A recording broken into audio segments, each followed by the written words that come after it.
En las arenas abrasadoras de Egipto, donde el Nilo serpenteaba como una vena de vida traicionera, un pueblo entero se doblegaba bajo el yugo invisible del olvido.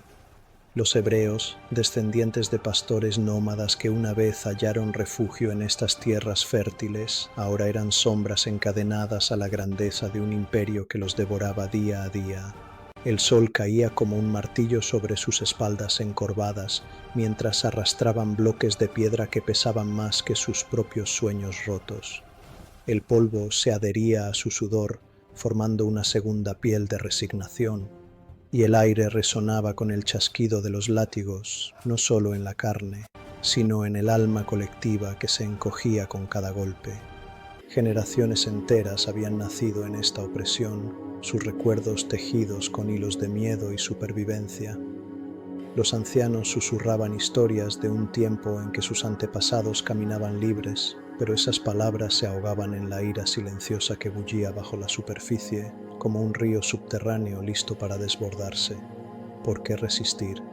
El cambio era un fantasma peligroso, un lujo que el hambre y el agotamiento no permitían.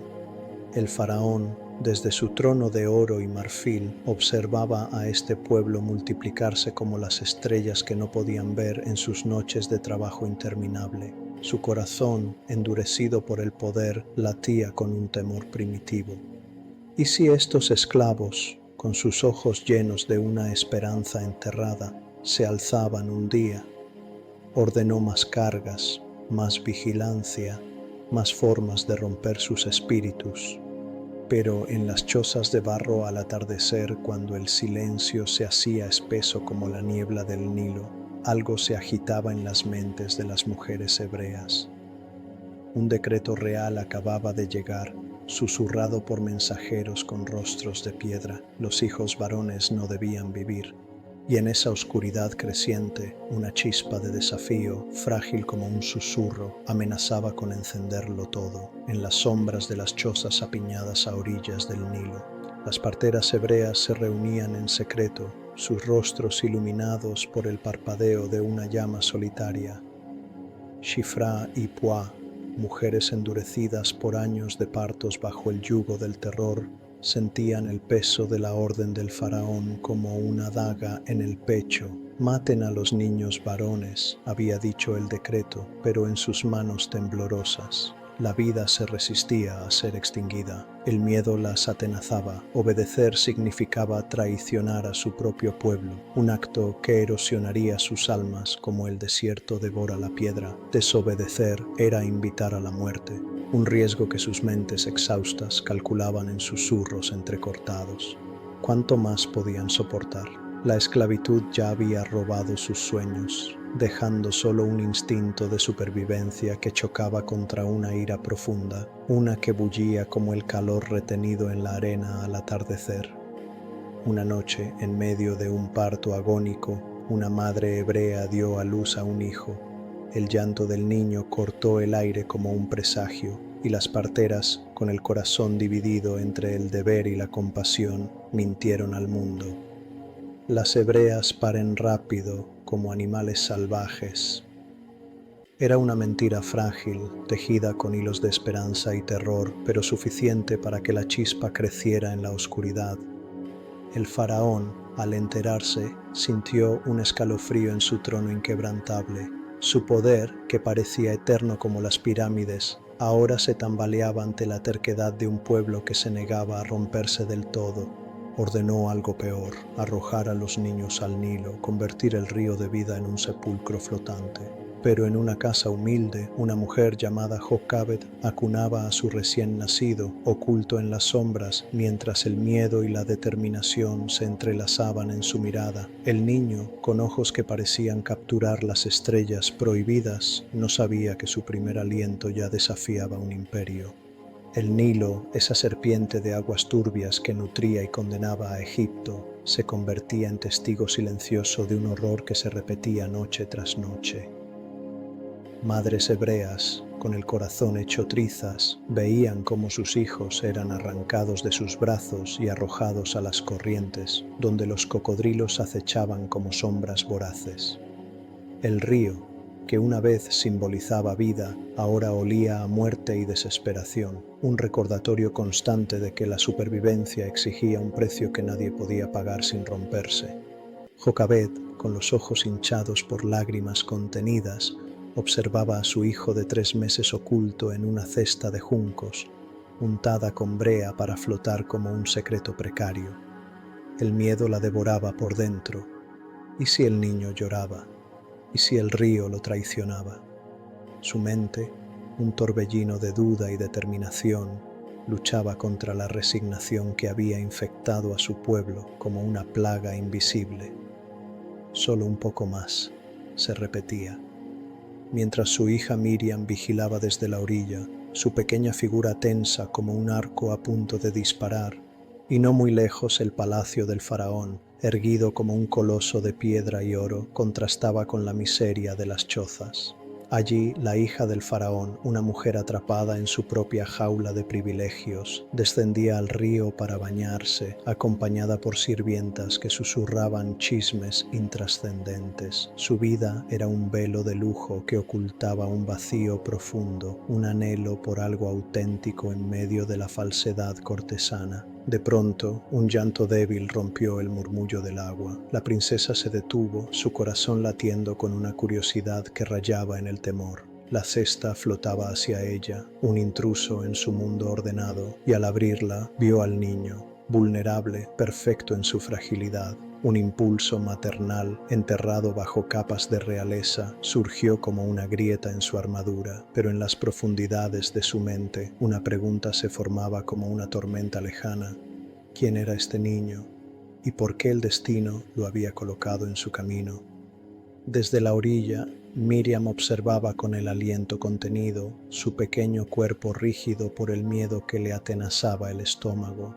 Intervenir ahora, arriesgarlo todo por un plan improvisado.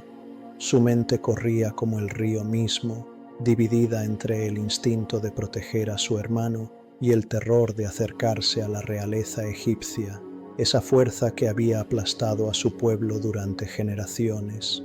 La princesa, sintiendo una oleada de ternura que chocaba contra su educación fría y calculadora, acunó al niño contra su pecho.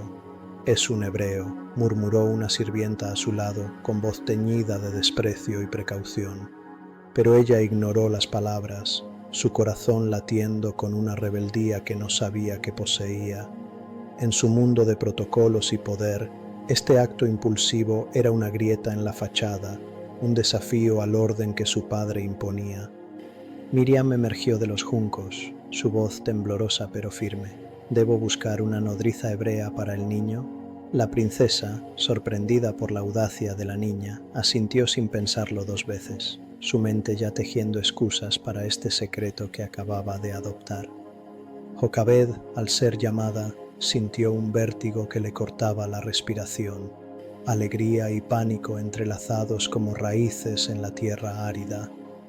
¿Cuánto tiempo podría durar esta ilusión? El niño, ahora en brazos de su propia madre bajo el techo enemigo, representaba una esperanza frágil, pero el miedo colectivo del pueblo susurraba que nada bueno nacía de desafiar al faraón. El niño, a quien la princesa llamaría Moisés, dormía ajeno a la tormenta que su mera existencia acababa de desatar.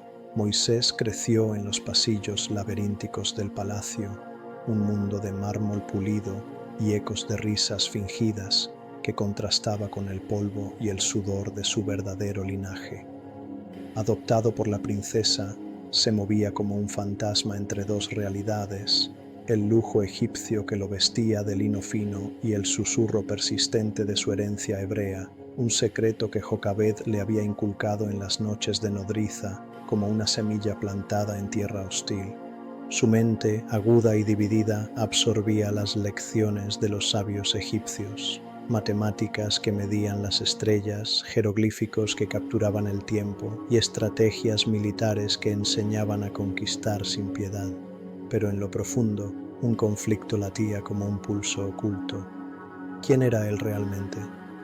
El miedo a ser descubierto lo mantenía alerta, una tensión constante que erosionaba su calma aparente. mientras observaba desde las sombras cómo los capataces egipcios azotaban a los esclavos hebreos, sus hermanos de sangre.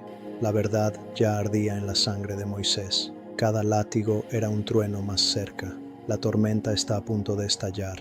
¿Qué hará el príncipe cuando tenga que elegir? Dale like si esta historia te está impactando. Suscríbete y activa la campanita, porque muy pronto un hombre lo perderá todo para liberar a un pueblo entero. No te lo pierdas. Los años pasaban como el Nilo en crecida, y Moisés, ahora un hombre joven de presencia imponente, sentía una ira que se acumulaba como nubes de tormenta. La opresión no era solo física, era un veneno que infectaba el alma, haciendo que el pueblo hebreo dudara de su propia valía, resignados a una vida de cadenas invisibles. Él, con un pie en cada mundo, luchaba contra la culpa de su privilegio, un peso que lo ahogaba en silencio. Una tarde sofocante, mientras inspeccionaba las obras del faraón, vio a un capataz egipcio golpear a un hebreo hasta el borde de la muerte. El sonido de los golpes resonaba en su cabeza como un eco de su propia división interna. El miedo lo paralizaba. Intervenir significaba arriesgar todo, pero ignorarlo era traicionar la chispa de identidad que ardía en su pecho. De pronto, algo se rompió dentro de él. Sus manos actuaron antes que su mente, y el capataz yacía inerte en la arena, con la sangre tiñendo el suelo como un presagio irrevocable. Moisés, jadeante y aterrorizado, miró alrededor. Nadie lo había visto, pero el desierto, testigo eterno, ya sabía que su vida acababa de girar hacia lo desconocido. El desierto, con su arena implacable, se convirtió en el cómplice involuntario de Moisés esa noche. Enterró al capataz bajo una duna improvisada, sus manos temblando no solo por el esfuerzo, sino por el torrente de emociones que lo invadía. Una mezcla tóxica de alivio y terror. ¿Había actuado por justicia o solo por una ira reprimida que había estallado como un dique roto? Su mente, un laberinto de dudas, repetía la escena una y otra vez, mientras el viento borraba sus huellas, pero no el peso en su pecho. Al día siguiente, el sol ardiente revelaba un mundo que parecía igual, pero para Moisés cada sombra era una amenaza. Caminaba entre los trabajadores hebreos, su identidad dividida más evidente que nunca, un príncipe egipcio por fuera, pero con un fuego hebreo que lo consumía por dentro. El miedo al descubrimiento lo mantenía en vilo, una tensión que le cortaba la respiración, como si el aire mismo conspirara contra él. Entonces lo vio, dos hebreos enzarzados en una pelea, sus puños volando con la frustración acumulada de años de opresión. Uno de ellos, más fuerte, dominaba al otro, y Moisés intervino, su voz cortante como un látigo. ¿Por qué golpeas a tu hermano? El agresor se volvió hacia él con ojos llenos de resentimiento y sorpresa. ¿Quién te ha hecho juez sobre nosotros? ¿Acaso piensas matarme como mataste al egipcio ayer? Las palabras cayeron como un rayo paralizando a Moisés. El secreto, que creía enterrado, ya se había filtrado como arena entre los dedos. El pánico se apoderó de él. ¿Quién más sabía? Su mundo de privilegios se tambaleaba y la culpa se entretejía con el instinto de supervivencia, empujándolo hacia una decisión que lo cambiaría todo. Y mientras corría imaginaba que todos los presentes corrían junto a él. No tomó tiempo para que el faraón, al enterarse del asesinato, sintiera una furia que ardía como el sol del mediodía. Ordenó la captura de Moisés, su propio nieto adoptivo, ahora un traidor en sus ojos. Pero Moisés, con el corazón latiendo como un tambor de guerra, ya huía hacia el desierto, dejando atrás un palacio que nunca fue suyo y un pueblo que apenas comenzaba a reclamar. Y el desierto se extendía ante Moisés como un mar de arena interminable, un vacío que reflejaba el caos en su interior. Cada paso lo alejaba del Nilo, de los palacios que lo habían moldeado y de un pueblo que apenas conocía, pero que ahora lo perseguía en sus pensamientos como un eco acusador. El sol lo azotaba sin piedad y el miedo, ese compañero constante, se mezclaba con una culpa que le quemaba la garganta, seca como el viento que levantaba remolinos de polvo. ¿Quién era él ahora? Un asesino fugitivo, despojado de su armadura de príncipe, con la identidad hebrea latiendo como una herida abierta. La duda lo acosaba. ¿Había huido por cobardía o por un instinto de supervivencia que lo empujaba hacia lo desconocido? Las noches eran peores, con el silencio del desierto amplificando sus demonios internos, donde el trauma de la opresión se entretejía con la ira que lo había impulsado a matar. Y finalmente, exhausto y sediento, llegó a un pozo en la tierra de Madián, un oasis precario en medio de la nada. Se sentó en la piedra caliente, su cuerpo derrumbado por el viaje, mientras observaba a un grupo de pastoras acercarse con sus rebaños. Eran 7 hermanas, hijas de un sacerdote local, pero antes de que pudieran sacar agua, unos pastores rudos las apartaron a la fuerza, un acto de intimidación que resonaba con la brutalidad que Moisés acababa de dejar atrás. Y algo en él se agitó de nuevo, no ira ciega esta vez, sino un impulso protector que cortaba a través de su fatiga. Se levantó, enfrentó a los hombres con una fuerza que sorprendió incluso a sí mismo y los ahuyentó, permitiendo que las mujeres abrevaran sus ovejas. Sus mentes, marcadas por la rutina de la sumisión, se llenaron de sorpresa y gratitud cautelosa. La mayor de ellas, Séfora, lo miró con ojos que capturaban la curiosidad y la reserva. Invitado a la tienda de su padre Reuel, Moisés encontró un refugio temporal, pero en la quietud de la noche, mientras el fuego crepitaba, sintió que el desierto no era solo un escape. Era un espejo que lo obligaba a confrontar quién podría llegar a ser. En las vastas extensiones de Madián, donde el desierto se fundía con el horizonte en un abrazo eterno, Moisés encontró un ritmo de vida que contrastaba con el caos que había dejado atrás. Como pastor de los rebaños de Reuel, ahora su suegro, tras casarse con Séfora, sus días se llenaban de soledad y silencio, un bálsamo para su mente atormentada, pero también un espejo que reflejaba sus dudas sin piedad. El sol quemaba su piel, endureciéndola como cuero viejo, mientras guiaba a las ovejas por cañones rocosos, su bastón golpeando la tierra seca como un recordatorio de la ira que aún latía en su interior. Y Séfora, con su presencia fuerte y serena, se convirtió en un ancla en medio de la deriva. Sus noches en la tienda, bajo un cielo estrellado que parecía infinito, eran momentos de intimidad cruda, donde Moisés compartía fragmentos de su pasado, el palacio que lo había formado, el asesinato que lo había exiliado y la culpa que lo devoraba como lobos en la oscuridad. Ella escuchaba, su mano en la de él, pero en los ojos de Moisés persistía un conflicto no resuelto. ¿Era este exilio una huida cobarde o el comienzo de algo que no podía nombrar?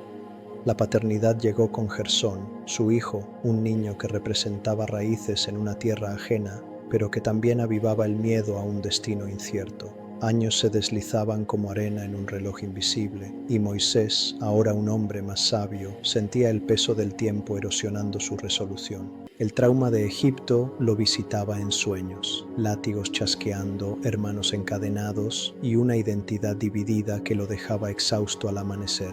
¿Había olvidado a su pueblo o el desierto lo había forjado para algo mayor? Mientras tanto, en las orillas del Nilo, los gemidos del pueblo hebreo se elevaban como humo, un clamor colectivo de dolor y desesperación que el nuevo faraón ignoraba, su corazón endurecido como la piedra de sus monumentos. Pero en las alturas invisibles, esos gritos no pasaban desapercibidos. Y un día, mientras Moisés pastoreaba más allá de los confines habituales, una llama inusual danzaba en la distancia, un fuego que no consumía, llamándolo hacia un encuentro que lo rompería todo. El monte Horeb se erguía como un gigante dormido en el corazón del desierto, sus picos rocosos cortando el cielo azul implacable. Moisés guiaba el rebaño más allá de los pastos habituales, su mente vagando en la quietud que solo el aislamiento podía ofrecer. El calor ondeaba en el aire, distorsionando la vista, pero algo en la distancia lo detuvo, un arbusto envuelto en llamas, danzando con un fuego que no lo consumía, como si el desierto mismo desafiara las leyes de la destrucción. Y así, en el silencio ardiente del desierto, el destino comenzó a pronunciar su nombre. Nada volvió a ser igual desde ese instante. El pastor estaba a punto de convertirse en voz, el exiliado en instrumento y el fuego en señal. Si quieres seguir caminando por esta historia, si quieres ver cómo se levanta el hombre que desafiará a imperios y cambiará el curso de un pueblo entero, suscríbete al canal y activa la campanilla para no perderte lo que viene. Tu apoyo con un like y una suscripción hace posible que esta historia continúe y llegue a más personas. Nos vemos en el próximo capítulo.